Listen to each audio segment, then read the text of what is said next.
Good afternoon, everyone. It's Lisa, Rose, and Matt here from Barclay Jones. Looking forward to showing you some tips today on sourcing from Bullhorn first, because why would you bother doing anything else? There's actually lots of reasons why recruiters don't source from Bullhorn, and we're going to quickly deal with those today. We've got a lot to cover, so we're going to go through at breakneck speed. So I'm just going to share my screen and then off we go. So myself, Rose and Matt are going to guide you through, or rather I'm the warm-up act, and then I'm going to disappear for a bit and then let them two take all of the glory, which is rightfully theirs, by the way. They work pretty hard on training, tech and automation are our three kind of like the prongs in our trident if we want to get all saucy. We've also obviously got Recruitment Hit and some of our lovely clients that use that platform for training and just getting better at selling and sourcing and using Bullhorn and just being better recruiters using Teams and LinkedIn. We've got this platform. If you're not using it, we want you on the platform. We want you to come and have a trial. So make sure that for obvious reasons, you sign up for a trial either during or after. Send me a message if you don't know how to do it and we'll get it sorted for you. We ran a webinar recently for sales people or anyone in recruitment, actually, because everybody in recruitment sells. Some really cute tips on how to use LinkedIn and free LinkedIn, by the way. Who needs to pay for a license when you can do it for free?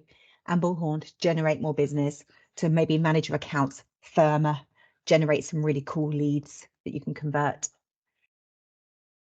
So as I've said, I'm the warm-up act for the stars of the show. So I'll be with you for about 2 or 3 minutes, then I'll hide my camera and just be the clicker in the background.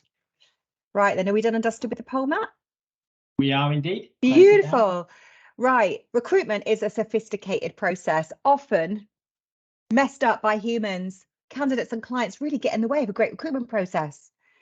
Or rather, sometimes we maybe focus our attention too much on certain parts. This lovely, very simple diagram tells you what you already know, but often we need more time in certain parts of the life cycle of a recruiter, but we do see too much time being spent on sourcing. And that upsets me personally, especially when we have the interruptions to the market that we've had in recent years. And again, it's my 15th anniversary, I was reflecting on all of the things that have happened in recruitment since 2008 when I started Barclay Jones. And we've had our fair share of thrown at us over recent years. And as recruiters as well, we do suffer when the market turns and it can be a real pig. So we do need those skills to flick, or rather we just need to be on it all of the time. So buckle up, because I'm literally going to rip through some stats, and I've actually got a buzzer on my phone because I could just do the next minute in half an hour if you really wanted me to, but you're not here for that. I'm literally here to warm you guys up. So that we know that in the market, CRM is often not first, but we actually know that that's really silly because most of your candidates are already there. If Dorothy from The Wizard of Oz was a recruiter, she'd have nailed it with a ruby slipper. She had them all along. We're wasting lots of time. We're doing the wrong stuff. We're placing people from outside the system when it's quicker to place them from within the system by 20 days on average.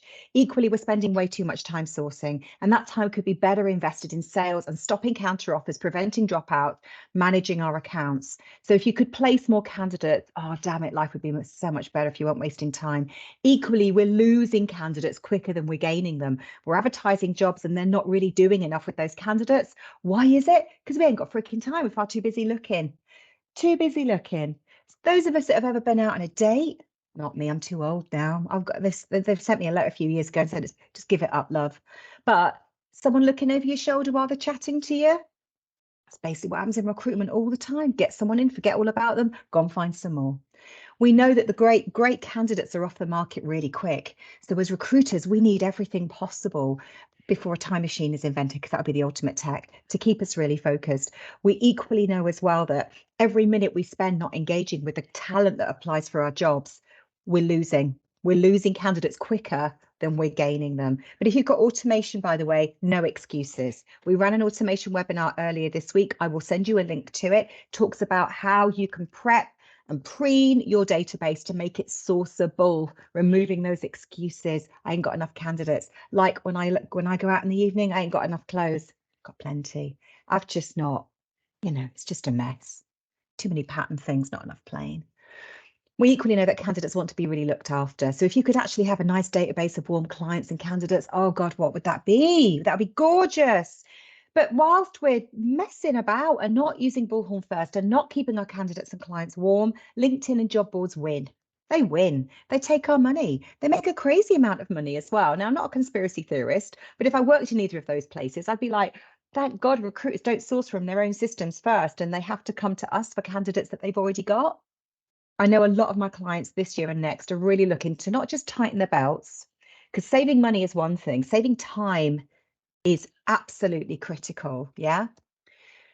We equally know, because the data out there tells us that when you do advertise, when you do source, 50% of the people that you get through the door are probably not right anyway. And I remember saying this in a webinar recently. If I owned a restaurant and 50% of the people that came in did not have the money to pay for dinner, but they were just hanging around, that'd cost me cash. That'd cost me time and it'd make me very unhappy. So why do it? Why build it and they will come? CRM first, Bullhorn first. So if you could save time and reinvest it in your process, what would that look like? And how can you make sure you target your time on your own candidates? Make sure you reduce the reliance on systems that are very distracting and expensive. Make sure that you have speedier sourcing strategies, so you place more people and you do some good, because that's what recruiters do. They do good. So automation is a different webinar for another day. I'll send it to you, but we're talking about now Bullhorn first and getting you into that zone of focusing on the green space within my dig up stupid model, and not just getting messy and sticky at the bottom of your database, all the muck, not worrying about maybe the dormant stuff, certainly not constantly looking outside of your system for stuff that you've already got. Focus on that green space. So I'm going to hand over to the lovely Matt and Rose, who do a crazy amount of training in Bullhorn and Bullhorn automation. They're not going to show you everything they know, because this is a marketing thing that we're doing today. It's like we're luring you. We want you to want more from us. So I'll hand over to you now. Good luck, guys. Thanks, Lisa. So there's two things we're going to talk about today, and we've got three really, really good tips for both of them. The first thing we're going to look at is how we can really use the data that we've already got, that CRM first approach, to find some hidden gems and find some candidates that actually may not be front of mind. The second thing we're going to look at is how do we search smart. So once we know that we've gone through those hidden gems, we'll look and we're now searching for that database broader. How can we do it in a way that isn't actually going to waste us loads of time and is going to be really effective? Click on form, please. Fantastic. So the 6 tips we've got for you today. The first is going to be talking about silver medalists. If you're a long-time fan of Barclay Jones, you'll know we're a long-time fan of this. It's one of our favorite things. We're then going to be talking about your previous candidates and also your previous placements. And then in terms of our smart searching, our 3 really good tips today are our save searched, our advanced note searching, and actually searching in your hot lists. Right. So first of all, thinking about using our data. Rose, going to hand over to you. Excellent. Thank you very much. Yeah, so as Matt said, silver medalists, absolute favourite here at Barclay Jones. We've spoken about them before. We speak about them in training all the time. Silver medalist. So what is a silver medalist? It is a candidate that you've worked with. It's someone that almost got the job last time. So with that being said, they're good, they're qualified, they're warm to you, you've got a relationship with them, and they're of a really, really good standard. So we always think, don't forget about these people. Just because they didn't get that particular job, they weren't the gold medalist, doesn't mean they can't be a gold medalist very, very quickly with a different client. So the example that we've got on the screen here, just in the little screenshot at the bottom, is of Bullhorn. And how do you find your silver medalists? We would go into your shortlist list, or you might know it as your submissions list, and search for those candidates. Maybe they're your candidates, maybe even include some of your colleagues' candidates as well. But the key thing is to search on the status column, which is the submission status. Look for those candidates that were at first interview, second interview, even rejection and so on, and just have a scan through them. And are there any candidates in that list that you think, actually, they were great? Who can I get them out to next? So the next thing to think about is our previous candidates. And this is actually linked really well into what Lisa was saying about 50% of your people aren't actually suitable. just because they're not suitable at the time, maybe they're underqualified, they've not necessarily got the skills or the experience, that doesn't mean that in the future they're not going to be exactly who you need. So always worth having a look in your candidate record and actually try switching the date around and looking for people that were added maybe a year ago, 2 years ago, 3 years ago. Those people that very aspirational, clearly very driven, wanting to move up the career ladder, but weren't quite ready for that next step yet. So you didn't go any further with them. They could actually be some really, really good candidates now with all the experience you need just to walk right into a role. Lovely. And our third tip is on using the data that you've already got is look at your previous placements as well. So as we know, and as you can see the stat there down at the bottom, typically, especially in the perm world, candidates tend to move around the 3-year mark. That seems to be been the average for quite some time. So have a look at the placements that you or again your colleagues have made previously around maybe that 3-year mark, as we've got on the screen there in the placements list 2020. And look at these candidates, and maybe it's worth a reach out. Maybe these candidates are ready for their new role. So now we've talked about where you might find those hidden candidates, we're going to actually talk about how we can really search efficiently and search smartly as well. So the first thing is your good old favorite searches or your saved searches. Now, if you've got a regular type of candidate, or a regular type of role that you recruit for, or even if you've got several of them, we would definitely recommend next time you run that search, save it, because and then when you want to run it again, instead of putting all the details in and hitting that search, you can just go to your favorites, hit the drop down and select it. It may not seem like that much time, but if you think how much time do you spend building up a good search and how often do you run it, it can actually add up to a really significant amount of time, where here you can reduce it to just 2 clicks. Excellent. And another way of using your searches quite cleverly is to use the advanced note searching.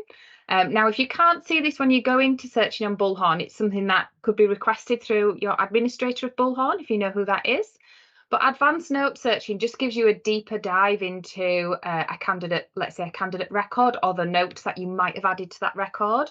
So really good examples of this that I've seen in the past with clients is when a recruiter wants to search for a candidate that's maybe, or candidates that have had pre-screens in the past. So show me all the candidates that have had a pre-screen with myself, and maybe even you can search for keywords as well.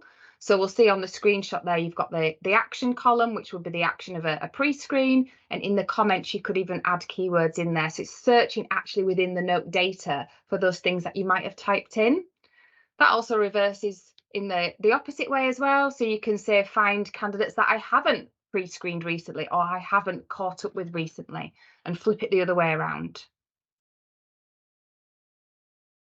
And finally, our last top tip for today is actually searching within the hot lists or tear sheets. So I imagine a lot of you probably do have tear sheets or hot lists, which you've got lots and lots of candidates on. You might have a tear sheet for one type of candidate, which has got 50 people on, tear sheet for another that's got 500 on. And you know that when you go in, when you're searching for candidates, you can go to those tear sheets and look for them. But 50 people, 500 people, it's still a lot to get through. So actually on your additional criteria when searching, you can actually include specifically candidates on this tear sheet, and then things like the job title or even their status, if they're actively looking or if they're passive candidates. So instead of just looking in your tear sheet, you actually can drill down inside your tear sheet to make that search even more targeted and even more efficient.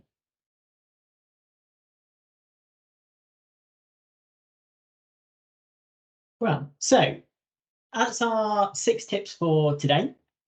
What's your favourite, guys?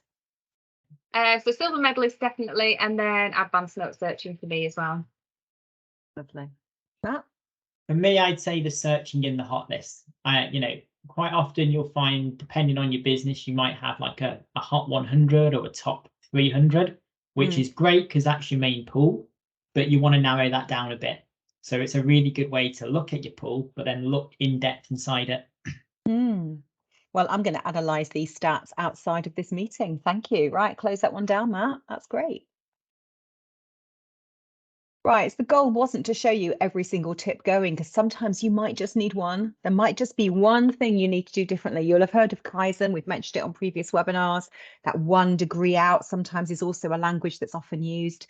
Trying to be better at absolutely your entire life cycle might be the perfectionist in you, but the reality check is you might just need to nudge one thing. Certainly if you're into fitness, just pushing that extra minute per mile or something might be all you need. So have a think about that.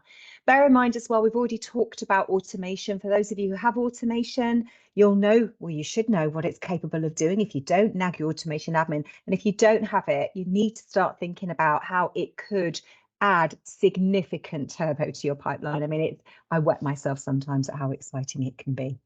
Probably a polite way of putting it. We obviously want you to try these tips. We're gonna bracket, packet, and stack. Name that movie. This video and get it online later on today, Monday morning. And obviously we've got a wealth of other webinars on our website, which of course I'm going to nag you to watch. And you can watch some of them at double speed if you want, with a glass of wine. Have a night in. Who needs to watch Strictly tomorrow? Evidently, we'd love you to sign up for a HIT trial. We get so much great feedback on how it really helps people improve their speed and pipeline, even if, damn it, you're really experienced. Every day is a learning day. Look out for our next webinar. It's about productivity next month, people, which we could all do with a bit, me especially. Okay, so that's the last pitch for you to have a quick look at HIT if you don't already have it within your business. That's the lovely Mark from one of our clients who watches HIT quite regularly. He actually said to me, Lisa, I wake up in the morning, I kiss my husband good morning, and then I sit down and watch Lisa. Not sure how I feel about that, but if that's how he runs his day, then brilliant, rock and roll, and maybe everyone should try that. Good luck with your weekends, everyone. Really lovely to see you today. Thanks for spending some time with us. Take care.